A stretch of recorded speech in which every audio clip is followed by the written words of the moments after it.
আসসালামু আলাইকুম। আজ আমি আপনাদের সাথে শেয়ার করব 2 ডিম দিয়ে প্রফেশনাল রেসিপিতে 1 পাউন্ড ওজনের একটি ভ্যানিলা স্পঞ্জ কেক তৈরির রেসিপি, একদম ফুল ডেকোরেশন সহ। তো চলুন ভিডিওটি শুরু করা যাক। কেক তৈরির জন্য প্রথমেই আমি শুকনো উপকরণগুলো চেলে নিব। তার জন্য নিয়ে নিচ্ছি হাফ কাপ ময়দা, হাফ চামচ বেকিং পাউডার। এবার এগুলোকে খুব ভালোভাবে চেলে নিচ্ছি। চেলে নেওয়া হয়ে গিয়েছে। এবার ময়দাটাকে একটা সাইডে রেখে অনেকটা বাটিতে নিয়ে নিচ্ছি 2টা ডিম। আমি ডিমগুলোর কুসুম সহই বিট করে নিচ্ছি 5 সেকেন্ড মতো।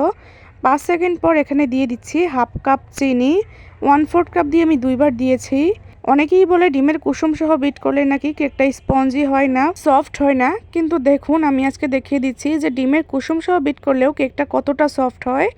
আপনি ডিমের ফোমটা যদি পারফেক্টভাবে তৈরি করতে পারেন তাহলে কেকটাও একদম পারফেক্ট হবে। তো দেখুন আমার ফোমটা পারফেক্টলি তৈরি করা হয়ে গিয়েছে। এবার এখানে দিয়ে দিচ্ছি আমি 1 টেবিল চামচ তেল আর হাফ চা চামচ ভ্যানিলা এসেন্স দিয়ে আমি 5 সেকেন্ড মতো বিট করে নিচ্ছি। 5 সেকেন্ড পর আমি শুকনো উপকরণগুলোকে মিশিয়ে নিব।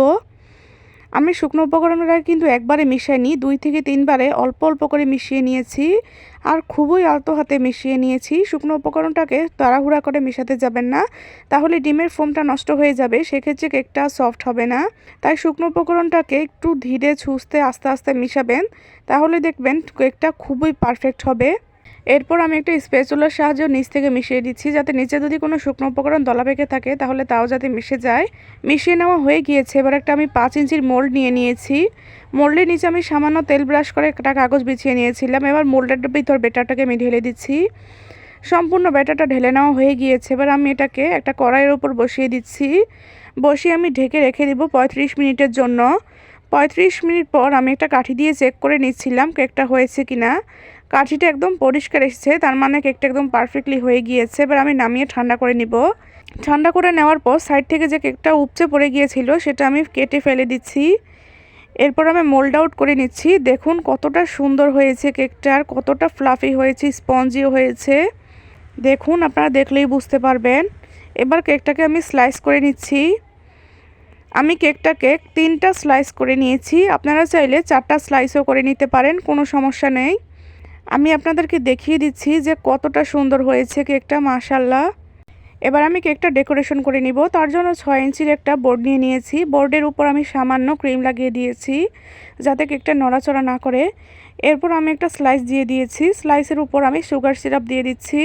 সুগার সিরাপ দেওয়া হয়ে গেলে আমি ক্রিম দিয়ে দিচ্ছি। ক্রিমটা আমি একটু বেশি করে দিচ্ছি, আপনারা চাইলে কম করেও দিতে পারেন। এরপর আমি একটা প্যালেট নাইফের সাহায্যে ক্রিমটাকে সমান করে নিচ্ছি। একইভাবে আমি সেকেন্ড লেয়ারটাও করে নিচ্ছি। সেকেন্ড লেয়ারটা করা শেষে একদম উপরের লেয়ারের কেকটা বসিয়ে দিচ্ছি, দিয়ে অল্প করে সুগার সিরাপ দিয়ে দিচ্ছি। এরপর উপরে কিছুটা ক্রিম দিয়ে দিচ্ছি আর সাইডেও কিছুটা ক্রিম দিয়ে দিচ্ছি। দিয়ে উপরে একটা প্যালেট নাইফের সাহায্যে আমি ফিনিশিং দিয়ে দিচ্ছি। এরপর সাইড থেকেও একটা স্ক্র্যাবারের সাহায্যে আমি খুব সুন্দরভাবে ফিনিশিংটা দিয়ে দিচ্ছি টেনে টেনে। ফিনিশিংটা দেওয়া হয়ে গিয়েছে। এবার আমি এটাকে ফ্রিজে রেখে দিব 1 ঘন্টার জন্য সেট হতে। 1 ঘন্টা পর আমি বাকি ডেকোরেশনটাও করে নিব। তার জন্য ক্রিমের সাথে অল্প পরিমাণে পাল্পের কারা মিশিয়ে নিয়েছিলাম। এরপর ক্রিমটা আমি চারদিকে লাগিয়ে দিয়েছি আর উপর থেকেও দিয়ে দিয়েছি। এরপর আমি একটা স্ক্র্যাবারের সাহায্যে চারদিক থেকে টেনে টেনে ফিনিশিংটা দিয়ে দিচ্ছি। চারদিক থেকে দেওয়ার পর উপর একটা প্যালেট নাইফের সাহায্যে আমি ক্রিমটা সমান করে দিচ্ছি। এরপর আবারও একটা স্ক্র্যাবারের সাহায্যে নিচ থেকে টেনে টেনে আমি ক্রিমটা সমান করে দিচ্ছি। আর প্রত্যেকবার স্ক্র্যাবার টান দেওয়ার পর স্ক্র্যাবারটা ভালোভাবে পরিষ্কার করে নিতে হবে, তাহলে নিচ থেকে ফিনিশিংটা খুবই সুন্দর হবে। একইভাবে উপরেও আমি প্যালেট নাইফের সাহায্যে টেনে টেনে ফিনিশিংটা দিয়ে দিচ্ছি।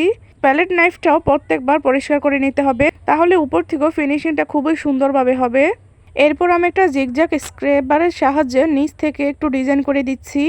এরপর আমি অল্প ক্রিমের সাথে আরও একটু পার্পেল কালার মিশিয়ে গাঢ় পার্পেল কালার করে নিয়েছি। সেই ক্রিমটা দিয়ে আমি একটা ছোট স্টার নজলের সাহায্যে ডিজাইনটা করে নিচ্ছি উপরে, আপনারা দেখলেই বুঝতে পারবেন। উপরে ডিজাইনটা করা শেষ হলে আমি নিচ থেকেও ছোট ছোট ফুল ফুল দিয়ে একটু ডিজাইন করে দিয়েছি যাতে দেখতে সুন্দর লাগে। এরপর আমি উপরে কয়েকটা হোয়াইট সুগার বল দিয়ে দিচ্ছি যাতে দেখতে আরেকটু আকর্ষণীয় লাগে।